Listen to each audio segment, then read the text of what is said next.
É isso aí. Tem uma amiga perguntando aqui sobre Atos. Ela fala assim: ainda sobre a pena de morte estar obsoleta no Evangelho, qual o teu entendimento sobre o registro em Atos do casal que foi morto por ter mentido sobre o valor da venda de uma propriedade? Escreva aí Ananias e Safira. Exatamente. Escreva no meu portal, por exemplo. Eu já escrevi. Ananias e Safira. 13 registros. 13 registros ótimos, lindos. Bota lá, Gabriel. Bem reduzidinho. Tudo explicado, Ananias e Safira. Ou então, dá tempo de botar? Ananias e Safira. 13. Ananias e Safira. Se puserem, vai ser de uma ajuda brutal. Isso, 13 registros. Tudo que você quer saber sobre Ananias e Safira está aí. Ou então está escrito. A questão não foi pena de morte, até porque, minha filha, a vida pertence a Deus. Essa categoria de pena de morte que se estava falando aqui antes é o homem matando o homem. Agora Deus é o Senhor, Ele é o Deus da vida, Ele é o Deus da morte, Ele dá e Ele tira, Ele não cai nessa categoria. E a questão de Ananias e Safira, eles não morreram por causa de dinheiro, eles morreram foi porque eles não suportaram o choque. Você quer a minha opinião? Ananias e Safira não aguentaram, eles tinham temor de Deus no coração. Eles não eram dois cínicos. Eles só entraram numa esparrela, um com o outro. Numa esparrela. Eles quiseram agradar a comunidade, quiseram ter as glórias de todo mundo dizendo como eles eram generosos e quiseram guardar um pedaço da grana para eles. Pedro disse: olha, o dinheiro é de vocês podiam ficar com tudo e não dar nada. Agora, vocês estão tentando mentir contra o Espírito Santo.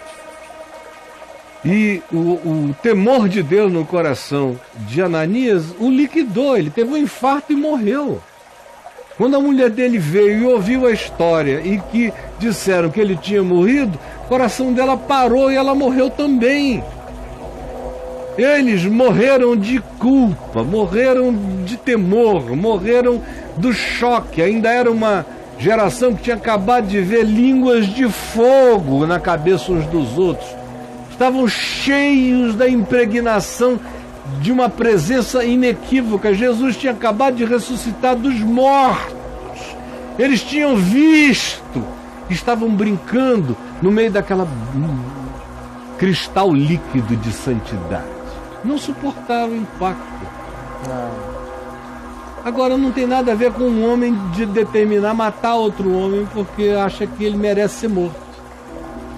Há sociedades que fazem isso, mas elas são sociedades extremamente primitivas.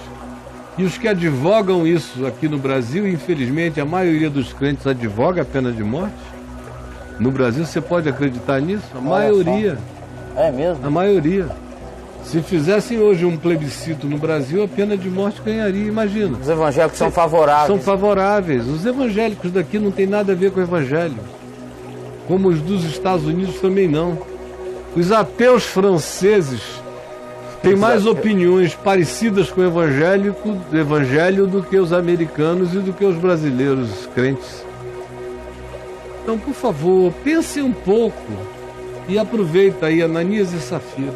Ananias e Safira. Ô, Caio, aonde no mundo, em alguma nação, que você vê que tem um evangelho mais próximo? Não precisa ser evangelho. Na compreensão. Basta ser pessoas. processo humano, civilizatório humano. Isso. Porque o evangelho nada mais é do que uma proposta de tratarmos uns aos outros com humanidade. O que Jesus disse? O que tu queres que os outros te façam, faze tu a eles. Esse é o resumo, Jesus disse. A síntese do que eu ensinei é isso. O que vocês querem que os homens façam vocês a eles. Se você fizer a pior coisa do mundo, você quer que a sua sentença seja pena de morte? Tem alguns casos de gente hiperneurótica e doente que até vai e se mata depois. Mas a maioria não quer. A maioria gostaria de ainda que ficasse para sempre preso, alguma coisa assim, tivesse a chance de respirar, de ler, de ficar em algum lugar. E assim, em qualquer outro aspecto, é só aplicar isso. Eu gostaria que isso acontecesse comigo se eu estivesse nas mesmas circunstâncias. Eu perdi minha casa, teve uma guerra no Brasil, eu fui expulso, fugi para Bolívia. Os bolivianos não querem me receber. Eu gostaria de ser acolhido na Bolívia. Agora, quando venezuelanos tentam entrar no Brasil e eu fico com raiva porque pode haver um enxame de venezuelanos, eu estou sendo justo com o espírito do Evangelho? O espírito do Evangelho não me manda pensar no céu, me manda pensar na terra e perguntar: bom, se fosse eu na circunstância dele, eu gostaria de ser acolhido? Se você disser que gostaria, então acolha. Mas se você disser que gostaria de ser expulso, então expulse. Você veja que ninguém está falando, quando se fala do Evangelho, de nenhuma doutrinação. Se está falando de assumir o espírito de uma humanidade plena. Sim.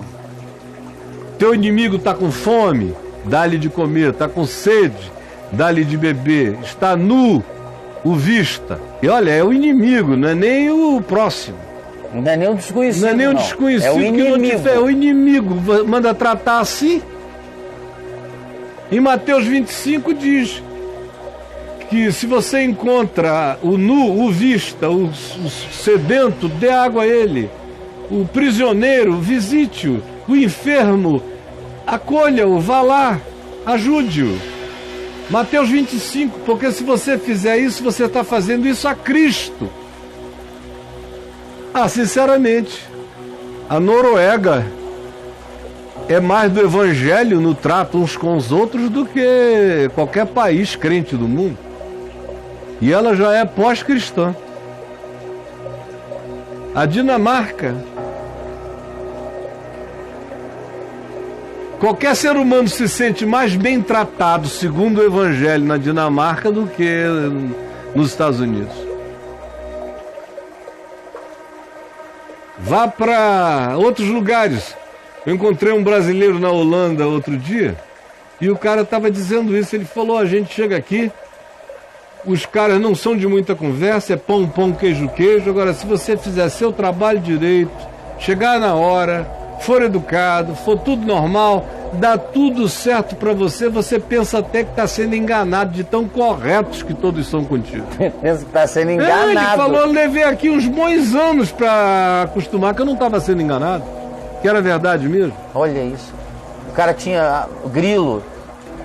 Grilo de sociedades cristãs, católicas, onde todo mundo faz tudo em nome do Pai, do Filho e do Espírito Santo e bota no teu rabo. Então aqui, fanatismo de crente não tem véu mais espesso para impedir o cara de enxergar a realidade. Eu me sinto um repetitivo. Eu só falo as mesmas coisas. Porque toda pergunta volta para a mesma coisa.